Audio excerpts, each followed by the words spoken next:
परिवार में कितने ग्रह हैं? ए 8, बी 9, सी 7 और डी 10। वर्तमान में 8 ग्रह हैं, पहले 9 थे, अब 8 हो गए हैं। जो प्लूटो था ना, अब उसको ग्रह के दर्जे से हटा दिया गया है।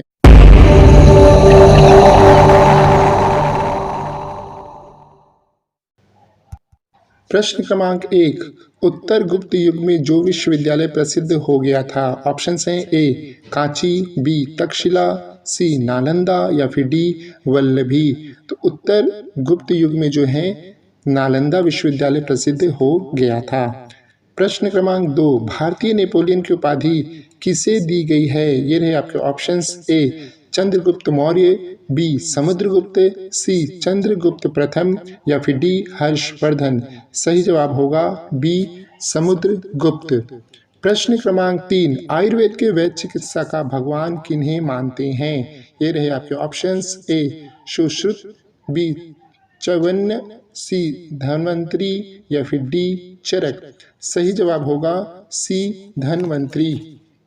चौथे क्रम का प्रश्न है दोस्तों, पहला ज्ञात गुप्त शासक कौन था? काफी महत्वपूर्ण प्रश्न है ये, परीक्षा में पूछा हुआ। ए श्रीगुप्त, बी चंद्रगुप्त एक, सी घटोत्कच या फिर डी कुमारगुप्त प्रथम। तो इसका सही जवाब होगा ए श्रीगुप्त। पांचवें क्रम का प्रश्न है दोस्तों, रोमन साम्राज्य के साथ भारत का व्यापार रोम पर किसके द्वारा आक्रमण के साथ समाप्त हो गया? ए अरबों द्वारा, बी हंगेरियों द्वारा, सी हुणों द्वारा या फिर डी तुर्कों द्वारा। सही जवाब होगा सी हुणों द्वारा। हुणों के आक्रमण के बाद जो है रोम के साथ व्यापार समाप्त हो गया था भारत का। प्रश्न क्रमांक 6, आर्यभट्ट और वराहमिहिर के सुविख्यात नाम किसके युग के साथ संबंधित हैं? ए गुप्त वंश, बी कुषाण वंश, सी मौर्य वंश या फिर डी पाल वंश। सही जवाब होगा ए गुप्त वंश। सातवें क्रम का प्रश्न है, इलाहाबाद के स्तंभ में किसकी उपलब्धियां उत्कीर्ण हैं? ये रहे ऑप्शंस। ए चंद्रगुप्त मौर्य के, बी समुद्रगुप्त के, सी विक्रमादित्य के या फिर डी स्कंदगुप्त के। ये प्रश्न भी इंपॉर्टेंट है, तो इसका सही जवाब होगा बी समुद्रगुप्त के। आठवें क्रम का प्रश्न है दोस्तों, चीनी यात्री फाहियान किस गुप्त शासक के शासनकाल के दौरान भारत आया था?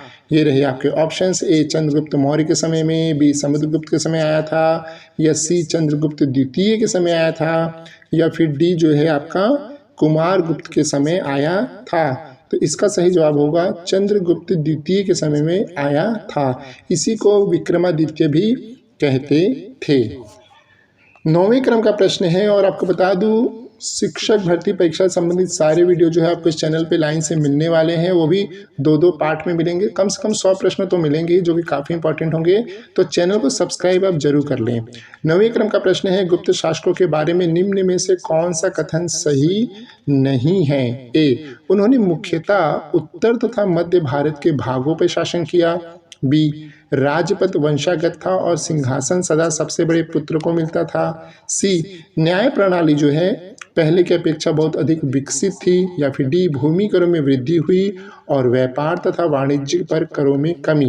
तो इसमें से कौन सा कथन सही नहीं है? तो ये जो बी दिख रहे हैं ना आपको, राजपद वंशागत था और सिंहासन सदा सबसे बड़े पुत्र को मिलता था, ये बात सही नहीं है। 10वें क्रम का प्रश्न है, कवि कालिदास किसके राजकवि थे?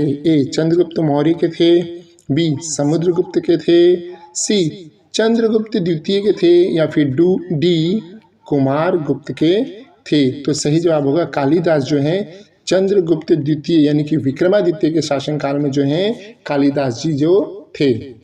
11वें क्रम का प्रश्न है, गुप्त युग का प्रवर्तक कौन था? ए घटोत्कच, बी श्रीगुप्त, सी चंद्रगुप्त प्रथम या फिर डी समुद्रगुप्त। तो गुप्त युग जो है उसको माना जाता है कि श्रीगुप्त ने जो है इसकी स्थापना की थी, गुप्त वंश की। अगला प्रश्न है 12वें क्रम का, गुप्त राजवंश किस लिए प्रसिद्ध था? काहे के लिए प्रसिद्ध था? ए कला और स्थापत्य के लिए प्रसिद्ध था, बी साम्राज्यवाद के लिए प्रसिद्ध था, सी राजस्व और भूमि सुधारों के लिए प्रसिद्ध था, या डी इनमें से किसी के लिए प्रसिद्ध नहीं था। तो गुप्त राजवंश जो है ना वो कला और स्थापत्य के लिए काफ़ी प्रसिद्ध रहा। 13वें क्रम का प्रश्न है गुप्त शासकों की सरकारी भाषा क्या थी। अच्छा प्रश्न है। ए पाली, बी प्राकृतिक, सी हिंदी या फिर डी संस्कृत। तो इनकी जो सरकारी लैंग्वेज थी वो थी डी संस्कृत। अगला प्रश्न है दोस्तों, गुप्त शासन के दौरान निम्नलिखित में से ऐसा कौन सा व्यक्ति था जो एक महान खगोल वैज्ञानिक तथा गणितज्ञ था। ये रहे ऑप्शंस। ए भानुगुप्त, बी बाणभट्ट, सी आर्यभट्ट या फिर डी वरामिहिर। तो ये जो गणितज्ञ और खगोल वैज्ञानिक ये दोनों जो है ना आप अच्छे से जानते हैं, आर्यभट्ट था। इसी ने शून्य दिया है दुनिया को, आर्यभट्ट ने। 15वें क्रम का प्रश्न है दोस्तों, गुप्त राजा जिसने विक्रमादित्य की पदवी ग्रहण की थी वह था। ए स्कंदगुप्त पट, बी समुद्रगुप्त, सी चंद्रगुप्त द्वितीय या फिर डी कुमारगुप्त। तो कौन था, कई बार बता चुका, चंद्रगुप्त द्वितीय जो है उन्हीं को ही विक्रमादित्य कहते हैं। 16वें क्रम का प्रश्न है, निम्नलिखित में से गुप्त वंश का वह राजा कौन था जिसने हूणों को भारत पे आक्रमण करने से रोका। ए स्कंदगुप्त, बी समुद्रगुप्त, सी चंद्रगुप्त द्वितीय या फिर डी कुमारगुप्त। तो 16वें प्रश्न में जो है हूणों को जो है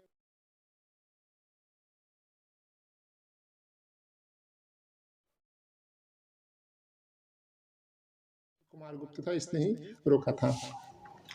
17वें क्रम का प्रश्न है, गुप्त संवत निम्नलिखित में से किसके द्वारा स्थापित किया गया। काफी महत्वपूर्ण है दोस्तों। ए चंद्रगुप्त प्रथम के द्वारा, बी चंद्रगुप्त द्वितीय के द्वारा, सी समुद्रगुप्त के द्वारा, डी कुमारगुप्त के द्वारा। तो ये जो गुप्त संवत है ना ये चंद्रगुप्त प्रथम के द्वारा स्थापित किया गया था। 18वें क्रम का प्रश्न है, गुप्त काल में किस धातु के सर्वाधिक सिक्के जारी किए गए थे। ए सोना, बी चांदी, सी तांबा, डी लोहा। सोना जो है इसके सिक्के सर्वाधिक जो है जारी किए गए थे।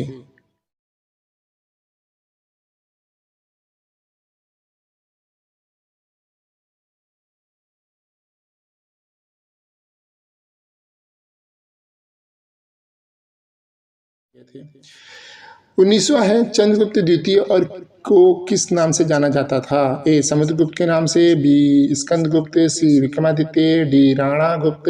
तो चंद्रगुप्त द्वितीय जो है विक्रमादित्य के नाम से जानते थे। रिपीट हो रहा है क्वेश्चन। 20वें क्रम का प्रश्न है, निम्नलिखित में से किनके सिक्के संगीत के प्रति उनका प्रेम दर्शाते हैं। ऑप्शन हैं ए मौर्य के, बी नंदों के, सी गुप्तों के या फिर डी चोलों के। तो जो गुप्त वंश के राजा थे इनके जो सिक्के हैं वो संगीत के प्रति प्रेम को दर्शाते हैं। 21वें क्रम का प्रश्न है, बाणभट्ट निम्नलिखित में से किस सम्राट के राज दरबारी थे। ए विक्रमादित्य, बी कुमारगुप्त, सी हर्षवर्धन या फिर डी कनिष्क। बाणभट्ट जो है दोस्तों सी हर्षवर्धन के समय में थे। 22वें क्रम का प्रश्न है, हर्षवर्धन अपनी धार्मिक सभा कहाँ किया करता था। ए मथुरा में, बी प्रयाग में, सी वाराणसी में, डी ताम्रलिप्ति में। तो देखिए ये जो है हमेशा प्रयाग जिसको वर्तमान में इलाहाबाद कहते हैं यहाँ पे अपनी धार्मिक सभा किया करता था। 23वें क्रम का प्रश्न है, एक महान रोमानी नाटक कादम्बरी का लेखक कौन था। ए बाणभट्ट, बी हर्षवर्धन, सी भास्करवर्धन, डी बिंदुसार। तो इसका सही जवाब होगा कादम्बरी के लेखक ए बाणभट्ट हैं। 24वें क्रम का प्रश्न है, निम्नलिखित में से किसकी रचना हर्षवर्धन ने नहीं की। तो इनमें से किसकी रचना जो है हर्षवर्धन ने नहीं की है। ए हर्षचरित्र, बी रत्नावली, सी प्रियदर्शिका और डी नागानंद। तो आपको जान के हैरानी होगी हर्षवर्धन ने हर्षचरित्र नहीं लिखा है। ठीक है। 25वें क्रम का प्रश्न है दोस्तों, हर्ष द्वारा आयोजित कन्नौज सभा किसके सम्मान में की गई थी। ए फाहियान, बी इत्सिंग, सी हुएत्सांग, डी मैगस्थनीज। तो ये जो है हुएत्सांग के सम्मान में जो है कन्नौज सभा की गई थी। 26वें क्रम का प्रश्न है, थोड़ा सा साइंस के और भूगोल की तरफ भी आते हैं। वायुमंडलीय दाब मापने का पैमाना है, काफी इंपॉर्टेंट क्वेश्चन है, पूछते ही रहता है। ए बैरोमीटर, बी मिलीमीटर, सी वोल्टमीटर, डी डेकामीटर। तो 26वें क्रम का जो प्रश्न है उसका सही जवाब होगा ए बैरोमीटर। 27वें क्रम का प्रश्न है, अमीबा में कुल कितने शैल या कोशिकाएं होते हैं। ऑप्शन हैं 1, ए का 1, बी का 2, सी का 3 और 4 का डी का 4। तो अमीबा में जो है वो एक कोशिका होता है। 28वें क्रम का प्रश्न है, नागालैंड भारत का विविधता राज्य कब बना? तो ये प्रश्न काफ़ी इंपॉर्टेंट है। नागालैंड के बारे में कब बना? तो ए 1963 में, बी 1964 में, सी 1965 में या डी 1966 में। तो नागालैंड भारत में शामिल हुआ और 1963 में जो ये राज्य का दर्जा दिया गया था। 29वें क्रम का प्रश्न है दोस्तों, उत्तर पूर्व सीमांत रेलवे में सबसे बड़ा रेलवे स्टेशन कौन सा है? ए मालीगांव, बी जलगांव, सी फुलेरा, डी मालाखेड़ा। ये भी पूछता है कि उत्तर पूर्वी सीमांत रेलवे का मुख्यालय कौन सा है? तो ये दोनों आंसर होगा ए मालीगांव। 30 नंबर का प्रश्न है, मुख्यमंत्री की नियुक्ति कौन करता है? ए राज्यपाल करता है, बी राष्ट्रपति, सी मुख्य न्यायाधीश या फिर डी प्रधानमंत्री।